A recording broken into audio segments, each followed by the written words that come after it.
चाचा hello guys के छ स्वागत छ तपाईँलाई मेरो अर्को भिडियोमा। यो चाहिँ डे 2 थियो सिटी ब्लगको।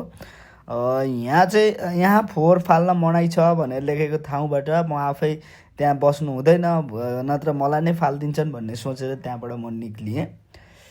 धेरै बेर बसेको भए फोहोरको गाडी आउने डर थियो, त्यही भएर धेरै बेर त्यहाँ बस्नु भएन। मेरो लागि हानिकारक र के हुन सक्थ्यो। आमामा जोडी हिँडिरहेको थिएँ, के गर्नु। त्यो जोडीको अगाडि म एक्लै बसिराख्नु भएन र यहाँबाट सुरु भयो श्रीरामद्वार। श्रीरामद्वारमा त म बस्ने कुरो भएन। यहाँबाट हल्कापट्टि निक्लेर यता साइडमा हिँड्दै हिँड्दै हिँड्दै हिँड्दै हिँड्दै थिएँ। अब यहाँनिर के भयो भन्दा यो बाइकले मलाई उछुनेर गयो। अब गइजाओस्, अब उसको पछि म लाग्यो भने ऊ जाने कहाँ हो, म जाने कहाँ हो, होइन।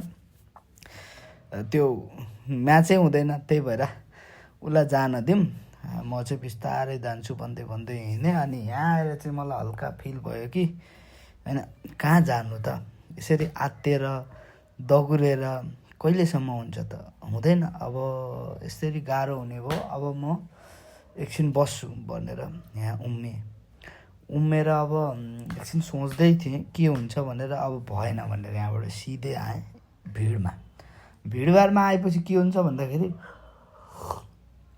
जताकतै मान्छे र गाडी हुन्छ, होइन, ट्राफिक जाम हुन्छ। अब भिडभाडमा प्रायः जसो त्यो मार्केटहरू हुन्छ, त्यही नै हुन्छ। यहाँ चाहिँ के लेखेको BERGER भनेको बर्गर हो, बर्गर होइन होला, यो बुङ्गुर लेख्या हो। अनि यो ब्रदरलाई यति हतार थियो कि उसलाई इन्डिकेटर यसले साइडको दिइरहेको छ, होइन। अब यो चाहिँ स्ट्रेट गइरहेको क्या, त्यहाँ अगाडि ट्राफिक दाइ हुनुहुन्छ, तर ट्राफिक दाइलाई पनि मतलब छैन। जा भाइ मोज गर, आजै त हो तेरो, भोलि मेरो ठाउँमा अर्को आइदियो भने तँलाई साप पार्छ भनेर उसले पनि छोडिदियो। यो ठाउँ ठ्याक्कै भन्नुपर्दा पशुपति जाने साइड र यो त्रिभुवन इन्टरनेसनल एयरपोर्ट जुन नेपालकै ड्रिम प्लेस हो, त्यहाँ जाने ठाउँ हो। अनि यहाँबाट हामी स्ट्रेट गयो भने चाहिँ चाबेल हुँदै एउटा बाटो जान्छ बौद्धको, अर्को बाटो जान्छ पशुपतिको, होइन। यदि तपाईँ नयाँ आउँदै हुनुहुन्छ, होइन, यो काठमाडौँमा कुन बाटो कुन रुट कता जान्छ भन्ने आइडिया नभएकोलाई चाहिँ यो भिडियो अति राम्रो हुनेछ। अगाडिपट्टि क्युटी बाइक, म पछाडिपट्टि र बिचमा बोकाहरू हो। ब्रदरको र मेरो बाइक अलमोस्ट सेम रहेछ, बट नट सेम।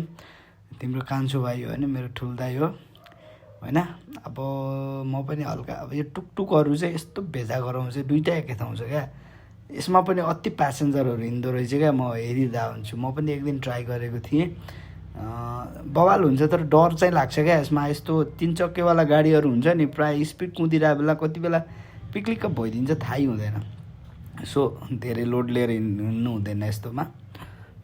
बाटो त्यति धेरै जाम थिएन, आज सन्डे भएको कारणले होला। सन्डे सरकारी कार्यालयहरू, स्कुल विद्यालय, अनि गएर हाम्रो ब्याङ्कहरू, अफिसहरू सबै बन्द हुने भएको कारणले त्यति धेरै बाटोमा लोड हुँदैन। बट अलिअलि त यो मान्छेहरू काठमाडौँमा पिसाब गर्न निक्ल्यो भने, घरबाट निक्ल्यो भने जाम नै हुने ठाउँ हो, सबलाई थाहा भएको, होइन। अब त्यो जाम हुन्छ, हिँड्नु हुँदैन। यो ब्रदर चाहिँ यस्तो ल्याङ पारिरहेको क्या, अघिदेखि इन्डिकेटर दिएको दिएछ, एक साइडको आइरहेछ एकातिर, कस्तो रहेछ। ठिक छ, नो प्रब्लम।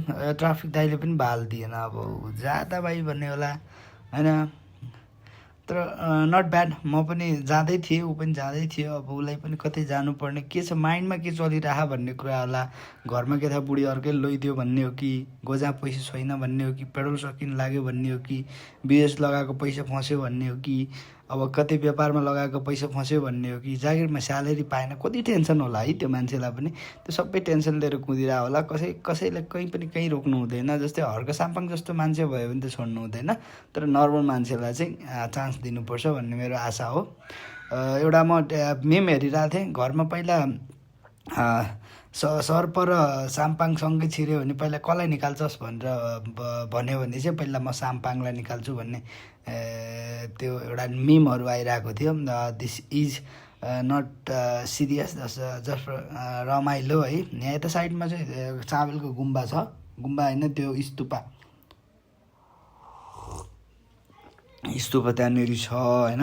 अब यहाँनिर ट्राफिक दाइले भर्खर यहाँको त्यो डन्डाहरू यता सारिदिएको रहेछन्, कस्तो भेजा यहाँ यता साइडको स्कुलमा यस्तो बगल बगल लाइनहरू लेखेको छ प्रायः म त्यो बाटो हिँड्दा चाहिँ यहाँनिर रोकेर मतलब उ गरिरहेको हुन्छु क्या हेरिरहेको हुन्छु सुनिरहेको हुन्छु पढिरहेको हुन्छु जब यहाँको जाम हुन्छ नि स्ट्रेट जानु पऱ्यो भने त यहाँ खासै जाम हुँदैन अब यो भइसक्यो फेरि यहाँ ट्राफिकको जाम भइगयो यो चाहिँ तपाईँको ठ्याक्कै कहाँ हो भन्नुहुन्छ भने यो चाहिँ ललितपुरमा हो ललितपुरको प्रायः त्यस्तो रोड चाहिँ जाम हुँदैन यहाँ चाहिँ ट्राफिक बस्दैन मेनुअल हुँदैन यो यहाँको जुन यो ट्राफिक सिग्नलले कन्ट्रोल गर्ने हो जस्तो अरू ठाउँमा चाहिँ ट्राफिक सिग्नल भए पनि मेनुअली ट्राफिकले त पिपी नपारिकन चाहिँ हुँदैन होइन यहाँ चाहिँ यस्तो यो रुटहरू चाहिँ यस्तो बिजोग हुन्छ कि कहाँबाट कता छिर्ने भन्ने नै त्यति धेरै मेसो पाउँदैन क्या सो त्यही भएर म चाहिँ यो गुगल म्याप बिना चाहिँ हिँड्न अलिक गाह्रो नै हुन्छ मलाई त्यही भएर गुगल म्याप प्राय हेरेरै हिँड्छु म thank you so much guys thank you for watching this video keep loving support subscribe